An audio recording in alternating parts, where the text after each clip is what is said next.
So this is gonna take 2 minutes to mix it. So like if you leave it in there, it'll start getting warm.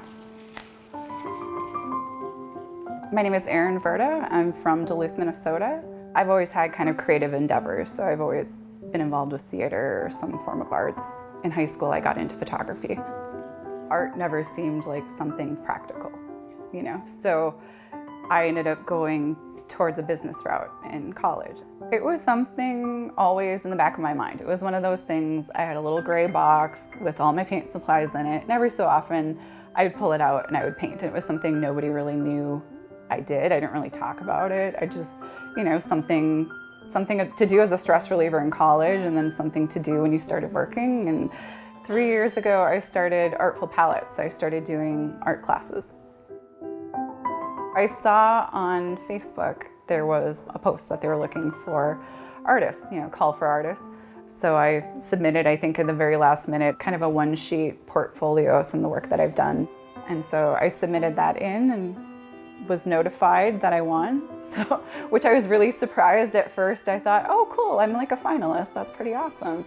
When I got the box of lottery tickets, the first thing I did was kind of go through with a paper punch and kind of cut out the different colorways and see, okay, this is my palette, this is what I have, these are the textures, what do I want to do with this?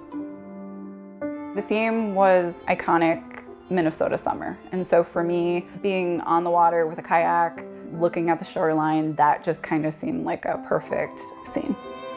I would say the hardest part was you're limited to what you have. I really wanted to only use lottery tickets. I didn't want to have to fill in with paint.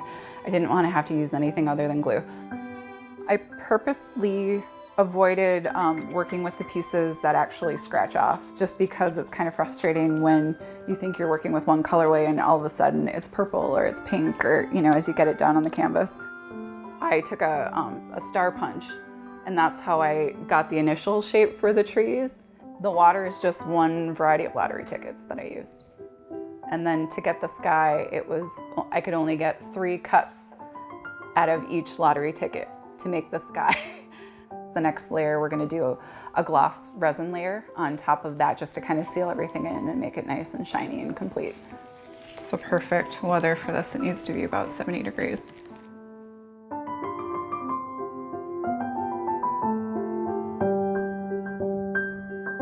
This is my first real attempt working, you know, with paper art. It's tedious. That I didn't expect. As I was creating it, I was joking that the piece was, you know, basically me cutting, gluing, and cursing. Because when you're working with teeny tiny little pieces of cardboard, sometimes you happen to cut off the top of the tree or whatever you're working with. So the piece will be available at Art in Bayfront Park, and people can register to win it. I am excited. I have been there a few times, so just to see the difference in creativity and what people are doing. And it's just always fun to get creative inspiration from other people. So I think, you know, anybody who's creating, you can bounce off ideas from each other. I mean, you really never know where you're going to be inspired.